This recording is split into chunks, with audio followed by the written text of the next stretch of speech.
This is Soludo That's talking. inside. No trouble. Um, Thank you very this much. is in And reaction I think the only group, the not Yamasi to stand on all the existing the church protocol, service for but the only group 64th who recognize the Independent African and the Day YI, service then held at the, the of course, the clergy you have Anglican on Cathedral in Oka, recognized. Nigeria, Then Anambra they are State. Kolobanda, And we are going to Banonazo, listen because he has Maya a lot of Mwachukwu things to say. Osoka. And you will hear a lot. Then, We will not talk much, our but judges. we'll There just are three of listen. them here. And I do The believe that judges of the we'll Anambra learn State High Court. certain things Not from here. him. Number one, your grace is thanks today with Thanksgiving in commemoration of our Nigeria's 64th anniversary as an independent sovereign nation. My remarks by thanking you very specially, Your Grace, for Amasi hosting us. And I think your message is very, very well taken. Very, very well taken. And all of us here, I'm pretty sure everybody will have something to take home with. And very importantly, when you admonished us now, Oburego Oyela, Oburea Vifege in Nigeria. And if we know when buying a glorious past before you were here. Okay?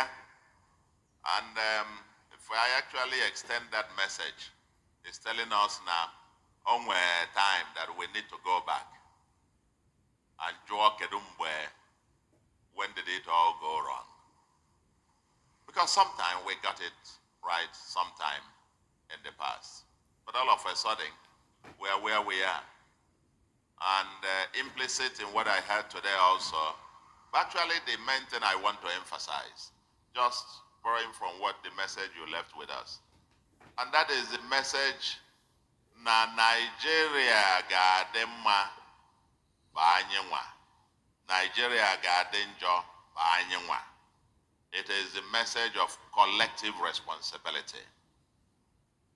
Message of collective responsibility. Maka a na-asị ị na-alụ aka nke a, ị na-anya ịfụ na ndị ọzọ na-eme gịnị na-alụ gị nwa. Na-anya ịfụ na aka nke ọzọ na-alụ gị nwa. And as you were speaking, I was just reminded, as you were just speaking, my mind kept going on to something. That this is one country.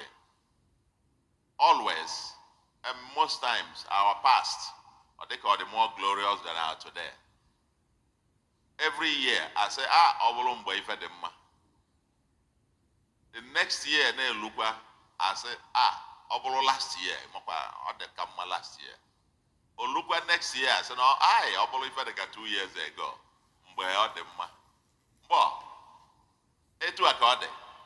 Since each year, and I said, but 40 years ago this year, Sonny Okosu, Gulegbu, and Nigeria's 24th independence, Nigeria did 24 years independence. In 1984, 40 years this year, he sang a song, and I'm sure many of you might remember it, which were Nigeria. I love my fatherland. I want to know which way Nigeria is heading to. Many years after independence, we still find it hard to start. How long shall we be patient? Do we get to the promised land? Let's save Nigeria, so Nigeria won't die. It got to the second stanza, also that every little thing that goes wrong, we start to blame the government. We know everything that goes wrong because we are part of the government. Let's save Nigeria, so Nigeria won't die.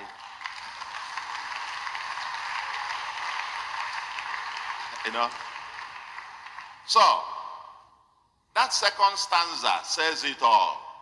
It goes on and on. If you go through the entire stanzas of that song. I love that song, and I sing it because it reminds you where we're coming from. And 40 years after, you will think that song was sung yesterday. That every little thing that goes wrong, we start to blame the government. Say, we all know what is going wrong because we are all part of the government. That it will take all of us coming together to save Nigeria, so Nigeria won't die. It is that collective message that I want to, Your Grace the Archbishop, your part of your homily that I want to amplify and to ask that we never lose sight of that message. Because when I go around and people say, there was protest sometime a few weeks ago, a month or so ago, hunger strike, hunger protest. And here in Anambra, we refuse to go on the street to protest. Rather, we launched a major initiative. It's good to complain, but better to do something. And we launched an initiative called Farm to Feed. Farm to feed. I think even the Bible says, he who does not work, let him not eat. And now that everybody, the import of that message for us is that our problems are numerous, but each of us has a responsibility to do something about it. Everybody. Everybody. It's not just to say, oh, I'm a professor, I can just in a classroom. There is more to do. If you are living in an underdeveloped country, you must be multitasking. You have to do more than one thing, more than two things even. Keep a farm. We asked our people, onye ọbụna kọta ife onwere ike ili one day, just one day out of the 365 days in a year. Kọ ife nwere ike ili, be it vegetable, be it pepper, be it onions, be it anything. Just one little thing that you need for one day out of the 365. So it means that on that day, you will not be in the market looking for it. If everybody does it, the prices of all commodities will come down. And I've seen students, testimonies of students who trained themselves in the university by farming. I tried to encourage some of them the other day by giving them some cash awards as a demonstration. There is a backyard garden. Everybody can do something. And this is where I also plead with you, Your Grace, and our clergy and the church. Because you have a very powerful instrument, the pulpit, to mobilize the people to action. To mobilize the people to action. Because, Your Grace, like you, I also claim not to be a politician. Yeah, politician, if I'm a politician is to be, then I'm not one, and I don't pray to be one. But if politician was somebody who seeks public office in order to do public good, then I am one. And I'm sure if we define it that way, Your Grace will also qualify to be one. But, and we are praying that in a few days' time, on we vote, I got to find our Grace, in my even so on we vote in a few days' time or but and why do you seek that? For public good. Or yeah, to do good, to leave this place better than you met it. And so I urge you, Your Grace, and all our clergy, to use this power of the pulpit to mobilize the people to action. Because all of us have a responsibility to do something to fix this country. Doesn't belong, it's too serious to be left to politicians alone. If we're fixing the economy, fixing anything, it's too serious to be left to on a government. Government in Anambra accounts has resources available to government. It's less than 1% of the income in Anambra. The other 99-point-something% are in private hands. And so we must mobilize everybody. At this 64th independence anniversary in Anambra, we will continue to emphasize Makanai Bondi Anambra. we don't just complain, we do something. We don't just complain, we do something. That's why when others were, protesting and hunger, and I said, go to the farm and farm something. Just at the government house there, my wife led the charge. In fact, if all call, my cucumber, my call, about 3 months or so ago, they were harvesting them in mighty bags and so on and so forth. And now all over government house, there's no single space. Governor's lodge, there's no more a single space there. Everybody, drivers, because we are all going to do something. Everybody must do something. That is the message. As government here on earth, we must all do the work of God. I want government. Man, but I'm quite happy today being Sunday. On Thursday here in Anambra, we did announce two things. We made two announcements. Number one, as you know, things are hard. The resources are lean, but in spite of that, we have to keep on moving. Thursday, at the Dora Akonyele Women Development Center, we did pass the good news to our civil servants, public servants, that from next month, end of next month, we're working hard on that. We're still working hard to see that the numbers will add up, that we'll still be able to do it, but I am getting confident by the day that by the end of the next month, we will start paying the minimum wage in Anambra. That's what we can do. Why we did that, we announced that, we also had something even more profound. And that is what government must and can do. And that is when we launched a program to extend, let me preface it. For the first time, I think the last time we saw it was during the military, especially in the 70s. The military in the 70s, when we experienced true free education in public schools. In the 70s. I think from the mid-80s it began Ogasa, then till now. And when we're afraid, but the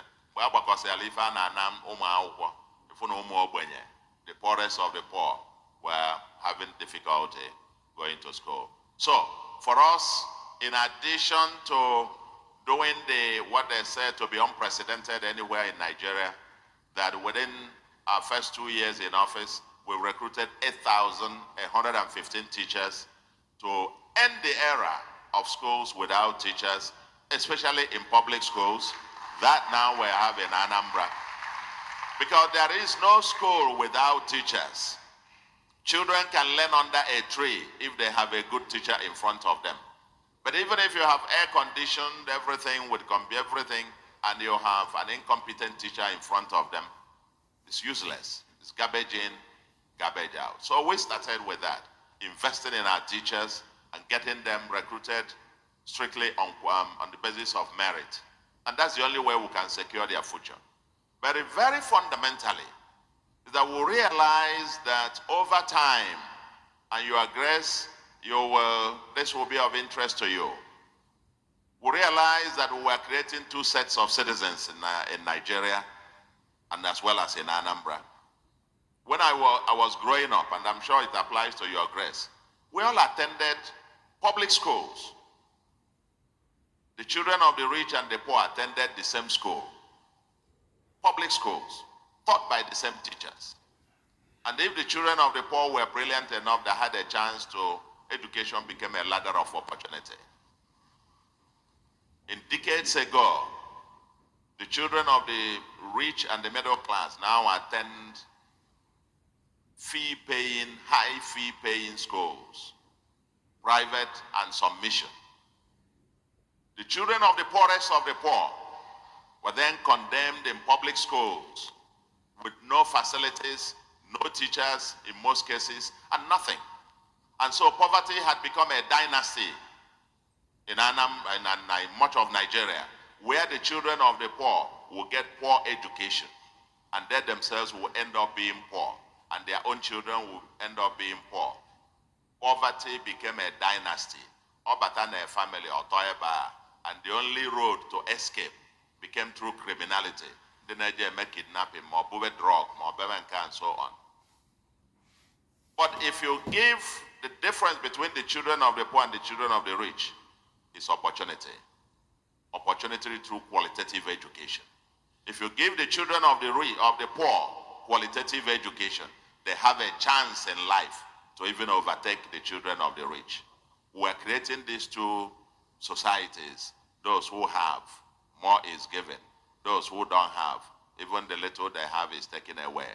We have decided permanently in Anambra to break these dynasties of poverty by ensuring that especially these children of the poor who are trapped in public schools, that for once we will intentionally move to liberate them and rescue them by offering and guaranteeing qualitative, accessible, and now from nursery through primary, through JSS, now on Thursday we announce up to SS3, the public school will be free in Anambra State. They'll pay nothing, not a penny will be asked of them. And in the future, if we can find the resources, if our people can pay their taxes well enough, we're collecting 0.0 something% as taxes. No developing country, you'll find taxes less than 15, 25% of income. We're collecting far less than 1%. If we collect taxes enough, we will even ensure that these children who are in these schools are given the enablement, even the texts and so on and so forth that they have to. We must secure their future today. That's what we can do. That's what we must do. So that I no nyaga na nwanne obolo in truth and in deed. We leave no one behind. We create a society of opportunities. And you can't have a society of opportunities without qualitative education. Qualitative education is the ladder of opportunity. Then we mobilize our people. I can speak here from here to eternity about what we are trying to do to lift the boat together for everybody, especially the poorest of the poor, because for too long we have not paid attention to those people, and we must now begin to pay attention to them, to anything. But Your Grace, just to reassure you, we continue to subsidize returned mission schools. We continue to subsidize the returned mission schools. Since I assumed office as governor, we have recruited and posted thousands of these 8,000 plus teachers that we recruited. Some thousands of them, actually, the first 5,000 we recruited and posted to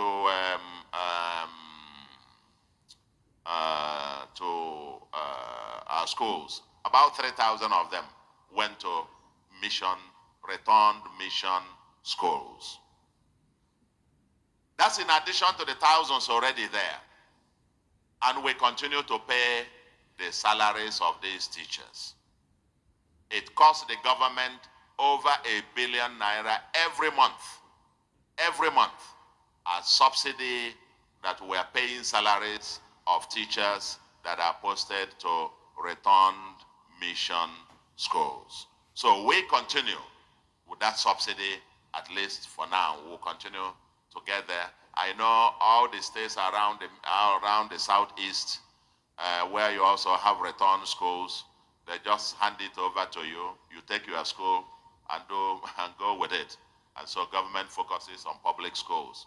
But here in Anambra, we continue to post and keep thousands of government teachers in those return schools and paying over $1 billion a month in salaries of these teachers. we will continue this under our regime, going forward, so to speak, so that, and this helps the church in subsidizing or, moderating the charges that they charge in their own schools. We're also working very hard with the communities to ensure that the 77 communities in Anambra that never had public primary school, 77 communities in Anambra State don't have public primary school. We're now working with those communities intentionally that the children in those communities must have a choice. They must have a choice to choose whether to go to a mission school or to go to a public school. It's a choice that every child must have. We had it, and they must have it everywhere in the world. We must guarantee that to our citizens. This is part of what we must continue to do. It happened in the 70s, and we must go back. Part of our future lies in our past. So as we celebrate our 64th independence anniversary, our simple message to our people of God, Bona olo chukwu dele monage. Ogugokwa. Thank you very much, and God bless you.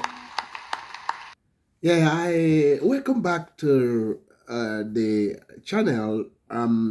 I do believe that you heard the governor of Anambra State on what he has spoken, and I do also believe that there are a lot of things that he spoke that are very, very important. But I don't think we'll be talking much on that because we'll leave it for the next time. But what is your own opinion on what he has said? Do you think he's making sense? So go to the comment section and drop your own opinion, because your opinion is very, very important. Your opinions are very valid, and that's why we care for your own opinion. Some people, some channels say, oh, we don't want negative comments, but here we also take any comments except when it's sliding or name calling. But you have this channel to comment. Whether you like it or not, just comment. And I do cherish all of you. I do believe that all of you are valid people and very, very passionate. This channel is basically a homeland conscious channel. Like I normally say, Abumo, Otimpo Anambra State, Otimpo Anibo, Otimpo Nigeria. And somebody that is really passionate with homeland development.